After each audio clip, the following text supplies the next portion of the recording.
Hey, what's up, everybody? BDO44 coming at you in another video. All right, so I was just listening to some folks talk about the Golden State Warriors and the Sacramento Kings, and even though we're talking about the Lakers this morning, a little later, I have something on my mind in regards to the Kings game, Sacramento Golden State games three. Game three coming up without Draymond Green. Now, this is what I'm looking at. I was listening to the Get Up guys on ESPN talk about basically you got to be able to stop Sacramento Kings. If you're the Golden State Warriors and without Draymond Green, your best defender is gone. You go from being one of the best defenses in the world in the league to one of the worst, if not the worst defense in the league without Draymond Green. So here's what I'm thinking. I think that stat is a bit skewed by the fact that they're not without Draymond Green very often. He's usually on the floor to make sure they're really, really good. So the lack of continuity without him probably makes it so that stat is a bit more glaring, given the fact that they would not otherwise be used to playing without him when they do. So that's just going to automatically make you worse. Just like I always say about switching players in and out of your lineup, those first couple of games when you've made those changes, regardless if you're bringing in good or taking out good, it's still going to make it so that your team is not as good for those first couple of games in a lot of cases, a whole lot of cases. Just because the switch around makes it so that there's an adaptable timeline that has to happen, a couple quarters, maybe a full game, for y'all to get used to what you need to do in those new units. So I think, coupled with the fact that he just literally does bring so much to the defense, that makes it so that they're a worse defensive team without him in a glaring way. If they played a good 60 games without him, if he missed the whole season, I'm pretty sure those numbers would come together to make a new look Golden State that's probably more so leaning into the offense and not very defense at all. Now, I don't know if that makes them a better team, but one of the things we were talking about last night in regards to this team is, just like a lot of teams in this league, they have the motto of this is a guards league. But when you overload your team with guards, now what you end up having is not enough positions to put the guards in. So you do like Chicago and maybe run small ball lineups, because in order to have the best of your team on the floor, you need a bunch of guards on the floor because all your best players are guards. That's what's going on in Golden State. All their best players are guards. Yes, Draymond is Draymond. Yes, of course, they have Kuminga. You know what I'm saying? But the best players are Jordan Poole, Klay Thompson, Gary Payton, Wiggins, Steph Curry. These boys are all guards. They're all guards. You can put them at the three if you need to, which makes them interchangeable to a degree. But I can argue that Klay is the only real three there. Well, Wiggins is a real three there, but mostly those guys are guards. They're all under 6'7". So you want all of them on the floor at the same time to get your most if you're GS Dub. This, without Draymond Green, will effectively put you in a position to do that. Essentially what I'm saying to you. You're going to be punting defense. You're going to be a bad defensive team, but you're also the number 2 offensive team in the entire league. So what this is going to effectively allow you to do is lean in more so into your strengths in theory. Now you can have Poole on the floor shooting more shots in general because you don't have Draymond to check in. You're going to play Kuminga, but it still subs your rotations out in such a way that gives Poole a much greater role. DiVincenzo wasn't even mentioned, another guard. You know, these are the type of things it's like I said about our coach, a Laker fan, and he said it's a guards league. No, it's not. No, it's not. It's a length league. It's a length perimeter defense, interior defense league. If you can defend the interior, keep people from putting pressure on the rim, if you can defend the perimeter and put enough enough shots to make space happen for yourself, you're gonna have a good chance of competing in the basketball games you're in. If you don't have the other elements, you'll have a good chance of competing because you can defend, and ultimately that's what's needed in this league a lot of the time. Now, if you can outscore teams like Sacramento and Golden State, then that's cool. But I've yet to see a team win a championship off pure offense. It just doesn't really translate to the NBA basketball in playoff time. So for one game or 2 games at a time, though, while you're missing a guy or two, it can be a very, very unique attack to throw at somebody for a one-game situation. When you just go out there and try to score 200 points with a bunch of shooters, like I said, pressure must be put on the rim to not render you simply a jump shooting team. You'll never be able to get enough shots up. You'll never be able to hit enough shots in people's faces to make up the difference. You're going to need some pressure on the rim to ultimately create that space for you. So they're going to have to use Wiggins. They're going to have to try to get people driving at the rim. Steph Curry's going to have to drive at the rim. Be willing to take a little more punishment while Draymond's out to put that to put that dynamic on the floor that allows them to be able to shoot from everywhere, and hope that that Sacramento will have a hard time defending them, because Sacramento's not particularly a great defensive team. But as I tell everybody, I don't mean nothing to me. Sacramento not being a great defensive team means nothing to me, because I know they have defensive players that they can choose to put on the floor anytime they want to. They choose offense, but they actually have enough defense to make themselves formidable at any given moment. Keegan Murray and Davion Mitchell alone, those are two formidable defensive players going forward. No matter what team they on, they're good defensive players. So the fact that the Kings may not be a good defensive team, not when you got those two youngsters over there. I'm not buying that. You put them two on the floor, and you give them the best possible surrounding defensive lineup, and they're gonna hurt people defensively. That's what I know. So it don't matter what people think. It's just what Sacramento's capable of putting on the floor at any given moment. They have more players in regular rotation than anybody else. So that means they have more combinations that they would otherwise be used to in theory, that otherwise they could use to attack teams. This is another reason why I like depth over shallowness, like a Cleveland and Minnesota and some of these teams in Miami don't really have benches like that.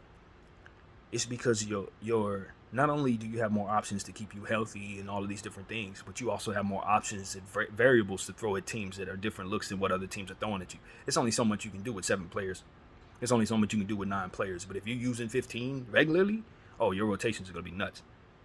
And see, this is why I say Sacramento's on another level than most of the rest of the league, because ain't nobody thinking like this. You look around, look at Cleveland. Look at that bench. And people wonder why I think they ain't going to win too much. I'm surprised they won the game they won yesterday with that bench. That bench is one of the worst in the league. Look at Phoenix. They won their game yesterday, but they're going to have trouble down the road because they're not going to be able to put as many variables on the floor. They're not going to have as many looks to throw at people, and they don't know each other on top of that. You got 7 guys that don't know each other. Only 5 of them have actually played with one another. And everybody else on the team is either new or, with respect, a scrub. Nah, man. Nah. We ain't doing that. That stuff doesn't work when you go up against a real team that has 15 players in regular rotation for 82 games straight. And they keep everybody healthy. They use everybody regularly. It's like, and see, this is what I've been preparing my Laker fam for all year long, because I recognized Sacramento was doing this in preseason. I'm like, how many players do they have? Because the Lakers were seeing them like 5 times in the preseason. We saw them 3 or 4 times in the preseason, and they proceeded to give us either 1 or 2 matchups with them to start the season. So we seen them more than anybody else. And I'm just like, every time I see this team, they got new players in rotation. Every time I see them, it's a new guy that wasn't there last time. And he's good. And it's that type of thing. And then you watch them and you see the conditioning they're in. You listen to Damian Woody on ESPN on Get Up, and he was talking about how them guys is like thoroughbreds, and they're running, and they're just in better shape than the Golden State Warriors. And it's like, this is what I was telling y'all. This is what makes Sacramento as good as they've been this season. It ain't that core, although the core is solid.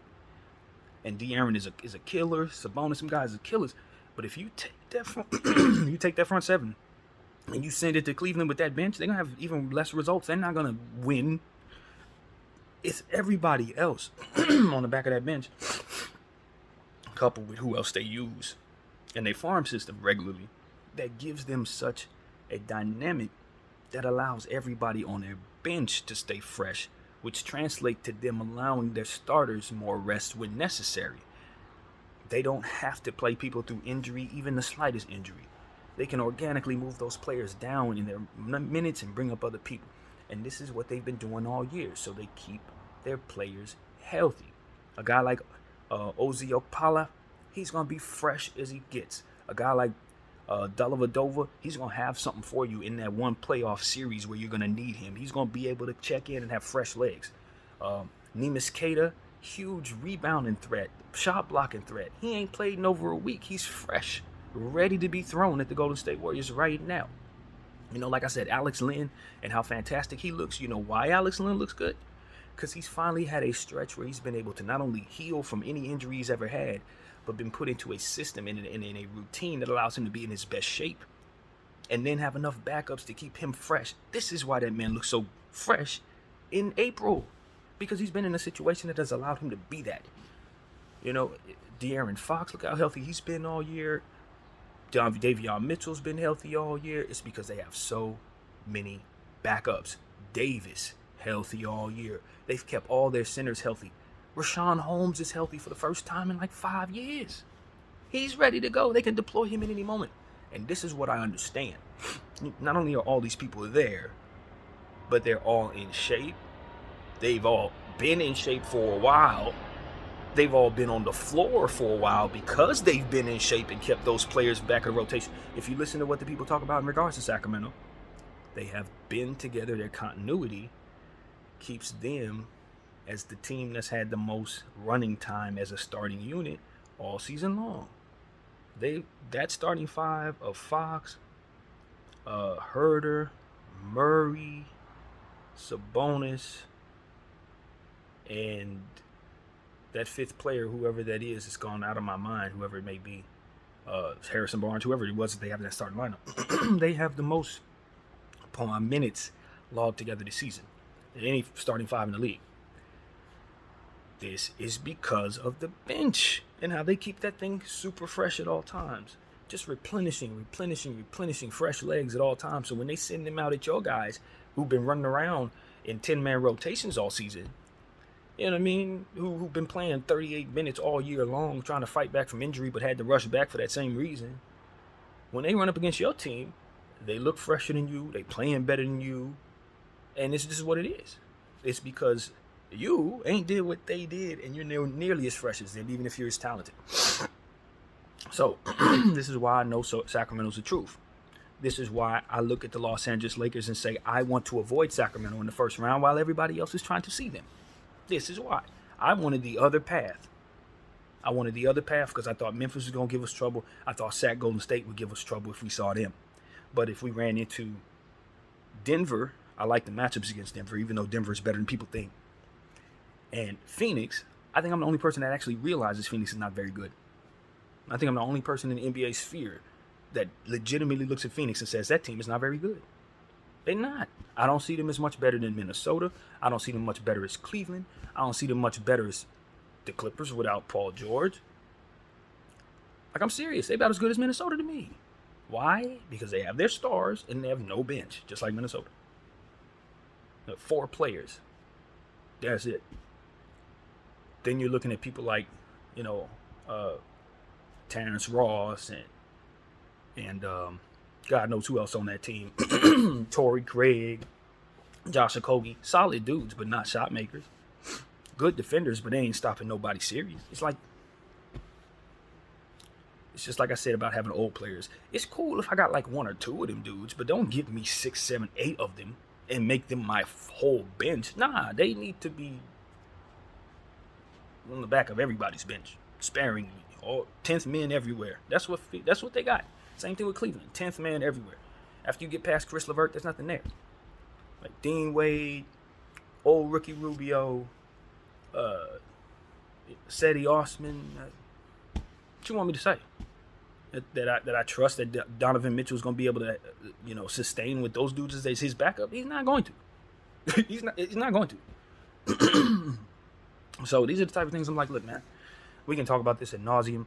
Sometimes deep teams just ain't good enough with their core, and if that core gets enough playing time on the road and at home or what have you, they're going to beat them because their bench is not being used. If you can have the bench that you have, but if your coach did like Tibbs last night and just don't use it, you know what I'm saying, or do it like Atlanta and just don't use it, and then you're gonna look like you only got a 7-man rotation because of the mediocrity of the choices of your coach. And that's what ends up happening to a lot of good rosters, which is why I scream into this camera every day about the Lakers. Because if I have a voice, I ain't letting our team do that. Every time our coach do something like that, they hear from me. You know what I mean? So it's one of the type of situations where it's like we're fortunate as Laker fans to have a fan base that is so involved and have so many different talking heads that continue to apply pressure to our team to make sure that we're doing what we're supposed to do. And I believe that's exactly why you're seeing the changes that you're seeing with the Lakers. Because we're basically pushing them to do it, and we're giving them ideas from like a million different voices. And I don't know that every franchise has that. When you look at Rob Pelinka and the moves that he's made, yeah, you credit him, but you better look at some of them Laker talking heads. They've been telling him what to do. I'm just be honest with you. They've been talking the whole time. We've been talking for 3-4 years about different things we want to see, and we're seeing those things manifest. You know what I mean? He's had help, believe me. And I think that's what it really comes down to. You got to have your fans be organically involved. And, That's what the world has said anyway. Everybody has their own voice, so you're going to get more opportunities to hear from more people as to what you're going to be able to do more for yourself. I'm willing to bet Sacramento had the same similar situation going on. They would listen to people who were giving them suggestions, and they were like, yo, this is how we do it. This is how we're going to do it. And I got to say, I'm proud of Sacramento. I'm not a fan. In fact, I'm an op. I don't like Sacramento. I'm an op directly, Laker fan. And I was around for 2001, 2000, all that. I don't like y'all. But when you step outside of your Lakerdom, you realize it's been 17 years, and you look at what they're doing and seeing that they're state of the art, basically the modern model of the league, and everybody should kind of be following them. You got to give them credit, man. Especially when you look over and see what happened down the road in Golden State. It looks to me that they're trying to do their own version of that, and they're not too far away from being successful, man. Not far away. Now, I don't know if they're good enough to win the championship, especially since they got to run into us. And I honestly think that we're just as deep as them, and we got Anthony Davis, which changes things for that series, which is why if we run into the Kings, I ultimately will pick us in like 6 or 7 games. But it's going to take that much. It's going to take that much. It's going to take full health. It's going to take that much. It's going to take guys not getting beat up too much in Memphis series and getting out of the series early for my Lakers in order to beat the Sacramento Kings. And I'm telling you right now, I picked the Golden State Warriors to win the series, but I do not believe that anymore. I'm just sticking with it because everybody forces you to when you say something like that. But I don't believe that no more. I would be genuinely surprised if my pick succeeds at this point after 2 games and then Draymond not playing in game 3. I just don't see it. I really don't see it, you guys. I have a lot of belief in Steph Curry and Klay Thompson, but I also have a lot of understanding as it pertains to the game of basketball at this point when it comes to you can't simply win with just that. You're going to need stuff that doesn't have anything to do with shooting threes. Unless Steph Curry's going to get his career high every night, which doesn't even seem possible with the type of defense that could be thrown at him without, Draymond on the floor, without the help of rebounding and stuff like that. It's going to be harder for him to do what it is that he does at a level that will get them over the top. Klay Thompson, similar. And if they can't get nothing out of Jordan Poole because they only want to pay him 15, 20 minutes, they're going home. I'm telling y'all, Golden State's going home, man. I don't know if they're going to lose this upcoming game here, but it looked like they will without Draymond. It looks like they will. And if you take what I said into account last night in regards to Draymond, it's just like, this is like I say with any type of situation, when you toy with energy that you shouldn't be, or when you mess around with stuff you shouldn't, you're going to get the worst of consequences. It ain't just going to hit you. It's going to hit you hard. And I think Draymond been messing around with energy he ain't got no business doing in regards to the basketball court. You stomping on the dude's chest, running around acting like you the victim when you causing trouble, punching people out. It's just that stuff is going to come back and beat you up when you need it not to the most. Your own inner demons are going to apply that karma to you when you don't need it the most. He probably punishing himself for stuff. You know what I mean? And the team gets the brunt of it. That's what it looked like to me. People be doing self-punishment actions. And then the teams and the things that they're a part of ultimately get dragged down with them. Forgive yourself, people. If that applies, if the shoe fits, you know what I'm saying? If it don't fit, so be it. But at some point in time, a franchise has to identify when a guy has that going on, where he just go destroy his own thing and not be no closer to understanding it. You know what I mean? And everybody else don't want to say nothing to him because they love him. But it's like, if you love him, then you don't allow him to stand there looking like a buffoon while everybody else laughing at him and he think he justified in his actions. No, he need help. He needs somebody to sit him down and say, what you're doing doesn't come off the way that you hope it does. And the aftermath of it ain't going to be what you would like it to be. Even though you're really confident and feel really strong in this moment, this ain't that. You hurt the team, you're getting suspended, you're going to lose a series. They're probably not going to want to re-sign you. All of this is real, man. In your history, just like I tell everybody about the Los Angeles Lakers now, 17 championships, they don't help you now. You know what I mean? Larry O'Brien has a ball at the end of it, but you can't shoot that ball and put it in the net. You got to use a real Wilson against talent today to get another one if you want people to really respect you. So that's what it really comes down to, man. We can't shoot our old trophies. So I think at the end of the day, Draymond Green's got that same thing going on. He's got to step up and do it today. And that's not possible because he did some things yesterday that would make it so that he could not do it today. And that is the problem. That's the problem. You know what I mean? So Golden State is at a disadvantage already going up against those thoroughbred super deep team with a bunch of people that have been together all year long. You know what I mean? With their fractured chemistry and their little team, because they are a little team. When you get past Looney, Draymond, and Kuminga, they're a very little team. That's another problem that they're running into. They just don't have enough size. They did when they had their number one overall pick, Wiseman, but I guess they chose to pay the old guys over keeping the young 7-footer that can probably score probably 40 points in about 2 years. Probably next year, actually. You look at the way he's playing in Detroit, you know he and Duren are going to terrorize the Eastern Conference for a very long time. Just like they're hoping Rudy Gobert and Karl Towns are going to do in Minnesota. That's what's actually going to happen in Detroit. And you know why it's going to actually happen in Detroit? Because both of those kids are on rookie contracts. They ain't got one of them on a $170 million contract. They still got all their picks in this process. They still got everything that Minnesota gave up to get Rudy Gobert in Detroit.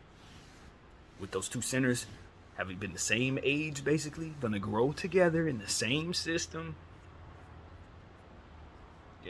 Duren and Wiseman are going to be a nightmare. And if they get Wembanyama, that could equal a championship. I don't know how you keep all them centers on the floor at the same time. I don't think it matters. I don't think it matters. When you have that much talent at the center position, that much ability to get sides, that much ability to have rim protection at all times, And then the other stuff that Detroit has on top of that, Cunningham, obviously Ivy. It's Golden State that made them as good as they're going to be.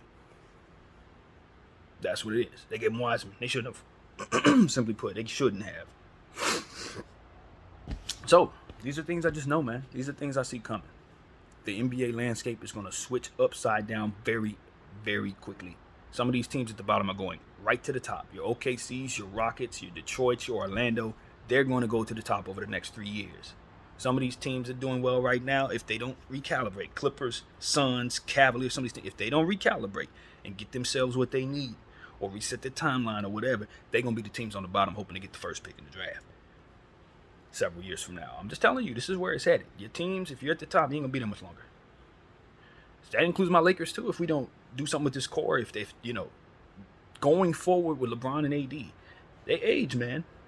We got a bunch of nice young talent around us, but if we don't have a core, then we're going to be at the bottom of the map. With a lot of good role players, but Bron been retired, what happens with AD, whatever. If we don't have, we're going to be looking up at them teams too. That's just what this is. So, that's what I'm telling my Lakers. Let's go out and get it, man. We got an opportunity to get it now. Don't let nothing get in the way, strategy, none of that. Because your roster is good enough to beat the field now. There's no guarantee your roster is going to be good enough to beat the field next year or any other year after that. You just got to take the moment you're in and go out and get it. That's why bad strategy, things that don't work, not using enough of your team, leaving players out there too long unnecessarily, like Tibbs did Juju last night, all of that stuff is not harmless. All of that stuff puts you in a position and not take advantage of what it is that's possible right now. I think the Knicks have an opportunity to get out of the Eastern Conference, despite most people don't think that. I think they do. But if they don't seize this year, this moment, they probably won't be in that same position next year when teams recalibrate. They probably won't be as strong as they need to be as good as I think they are next year if they don't do some things differently, especially if they're hell-bent on giving away a bunch of picks for a player. You ain't going to be better for that. So, these are things I'm just paying attention to. Obviously, my game is today, so I'm going to have a Laker game video for you. 3 of them, actually, as I usually do, maybe even 4, depending on how I feel. But, we'll do homework on the Memphis Grizzlies. How much homework is necessary? It's the same team, but we will talk about them and prepare ourselves. But for the time being, I just want to give you guys a little something that I had on my mind in regards to the NBA this morning, because at the end of the day, it's playoff time. And certain teams are starting to define what the field's going to look like if people are paying attention close enough. You can see the difference between who has more than others. Even if they got a top-heavy team, at the end of the day, this is a 7-game series. You're going to see what's real if coaches don't get in the way and shorten their bench too much. Deep teams should win. So that's pretty much what I got to say, man. Salute the Kobe Minute. My name is BDL44. I thank you all for watching.